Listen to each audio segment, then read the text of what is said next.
But in other fungi hyphae form xenocytic threads, that is, threads that are not divided up into individual cells and are often filled with hundreds of nuclei. Okay. I should move. I think we've all heard. Compared to the other kingdoms of living things, the basic structure.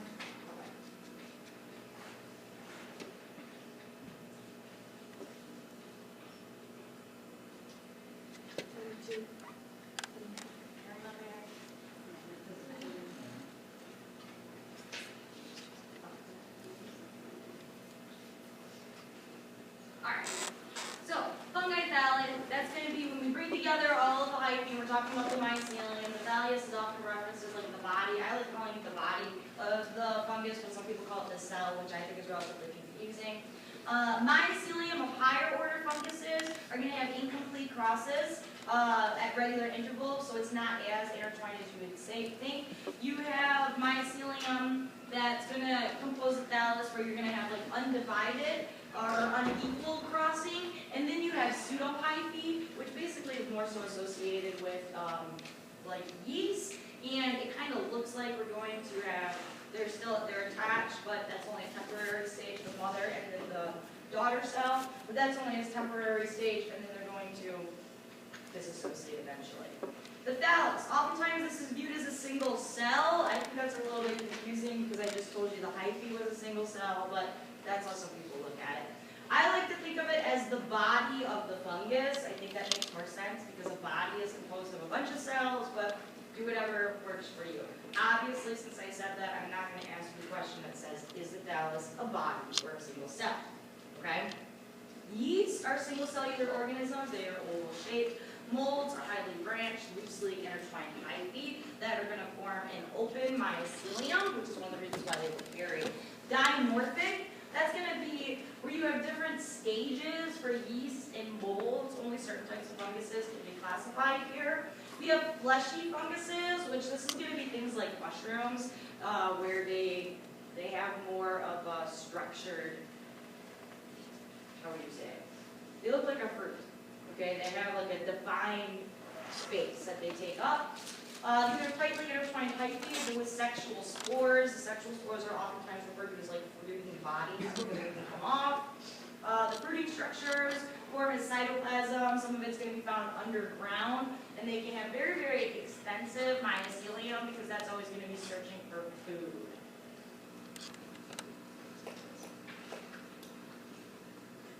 Welcome to Science at FMLH, a podcast and video series that explores the behind-the-scenes science, collections, and research at Chicago's Field Museum.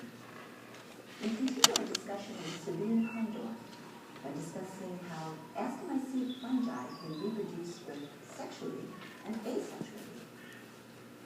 My name is Sabine Condor. I am an assistant curator of fungi in the botany department at the Field Museum.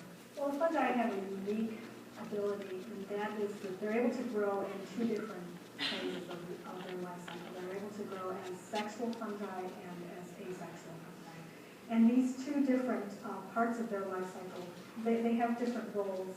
When Ascomycete fungi grow asexually, they have the ability then to quickly absorb nutrients in their habitat and quickly form asexual spores that can disperse them and take advantage of the good habitat. And by doing that, they can disperse farther and they can really become opportunistic at one stage in their life. Then they have the ability to form sexual spores where they grow into fruiting bodies. It takes a lot more energy to grow fruiting bodies, but the spores that form sexually have the ability to serve as resting spores. And the fruit bodies themselves. It does take an extensive amount of energy to form a fruiting body, so it's only going to usually do this form of reproduction if it's got a lot of food and is capable of generating that energy. If it doesn't, then it's going to utilize something just like asexual reproduction, budding, whatever it can do. They withstand environmental changes, so they can withstand lying down, conditions of drought, or other harsh conditions. And then spores, the ascospores, the sexual spores, are there and ready to be dispersed when the conditions get better and take advantage of other conditions. Basically, weather conditions can influence whether the fungus produces asexual spores or goes into sexual reproduction. If it's very moist and wet conditions, they may choose to form asexual spores just to take advantage of the rainy conditions. But then as the weather may change in the seasons, or if when the rains stop, or it becomes drier, then the fungus can change its strategy and go into sexual reproduction. It's not that one stage in their life cycle is better than another. It basically is, it takes advantage of different conditions that they're subject to. And this way they can be there all the time.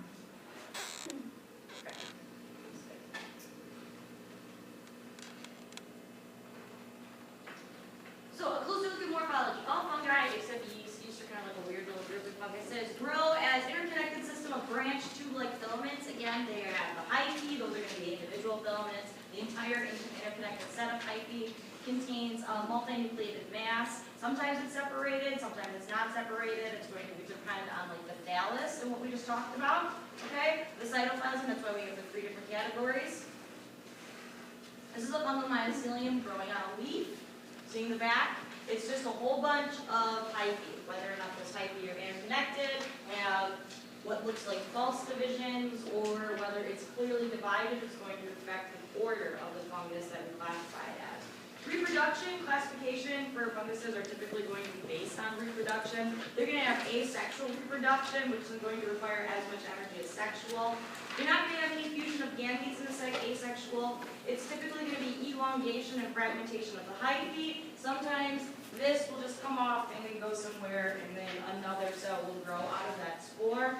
We have budding of yeast cells, divisions of the yeast cells.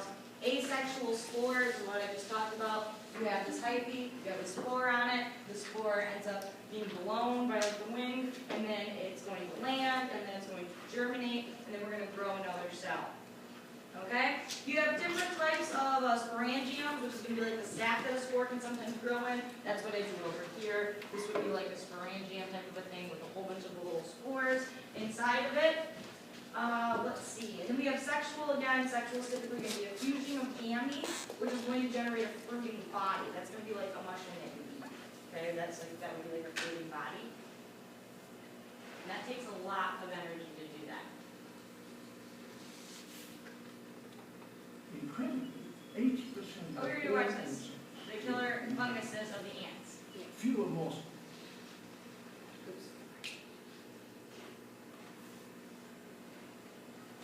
Okay. This is a test, but it'd be really hard for me to put this on your test. I think I tried to put it on somebody's test once, but it didn't work out really well. But you should know what's going on in here, okay? Basically what it is it's going to be a fungus, and it's going after nutrients. How is it doing it? It's going to use its mycelium. And the mycelium is composed of the hyphae, and that's going to be how the fungus takes up nutrients, so it will stretch. When you see, like if you went out in the woods or something like that, you've seen a whole bunch of mushrooms on the ground. Those mushrooms are going to be connected to mycelium underneath the ground that grows on for like ever. And they can be absolutely ginormous because they're trying to stretch and go get, they can be like as big as like a football field or something like that. Crazy big. This is a kind of a cool picture. This is showing you a nematode. That is going to be a type of helmet. And then it's showing you a hyphae loop. So again, the hyphae kind of stretch out. It's a part of the fungus that's going to be used to go get food. Okay, and then it's going to take this in there, and it's basically going to eat it. The significance of the funguses, they are decomposers.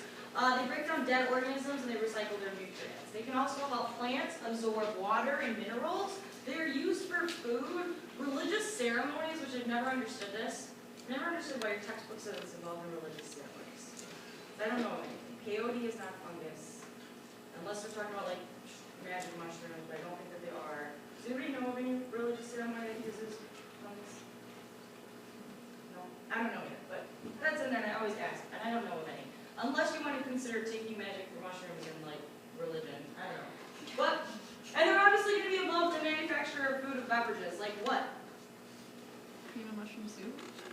Oh, you never saw such a cop-out. I mean, it answers it. It's right. It could definitely work there. But what else? What? Did you say liquor? Yogurt. Well, they are involved in liquor. Yogurt. Yogurt, yeah, I guess, yeah, a little bit. Yogurt is actually more lactobacillus. Okay, we're going to talk about antibiotics. But what about wine? Fermentation. Okay, that's yeast. We're going to manipulate that wine, beer, alcohol that you drink. That's all going to come from these guys.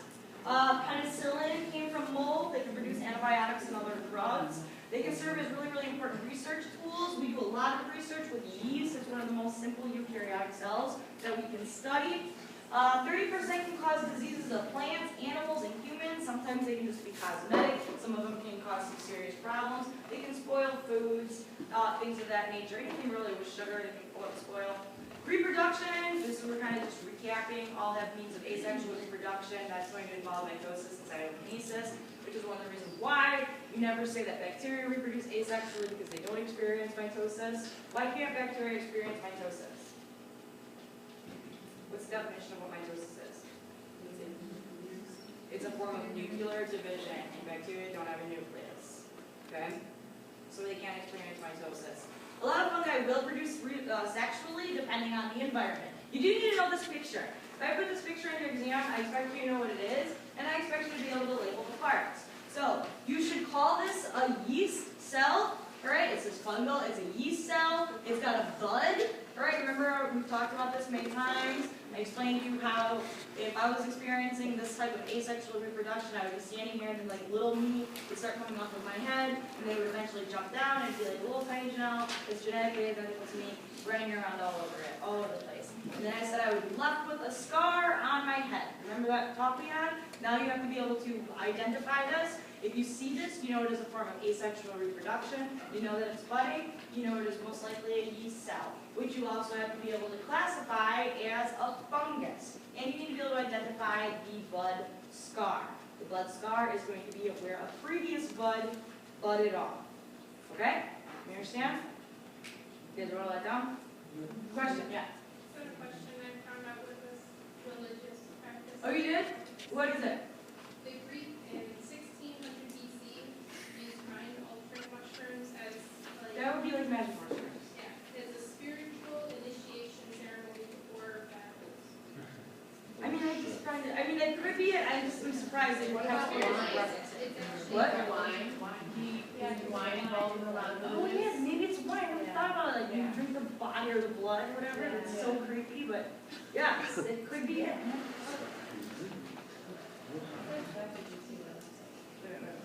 Religious ceremonies. That could have been. Where did it go? Did I go past it? Other way? Religious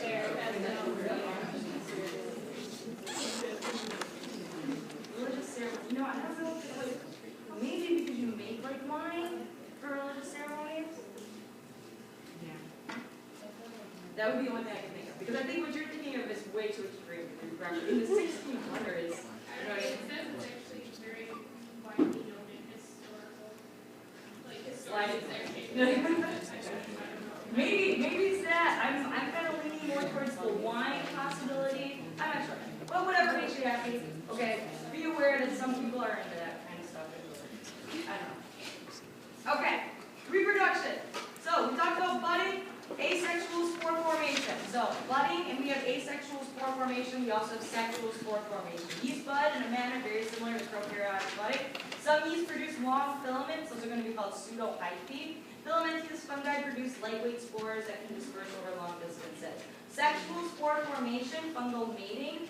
Typically, you're going to have one that's designated plus, the other that's designated as minus, and they can basically come together and form what's going to be a fruiting body. So it's showing you that there is a haploid stage, there is a diploid stage. I wouldn't expect you to be able to identify what's going on in here because it's not.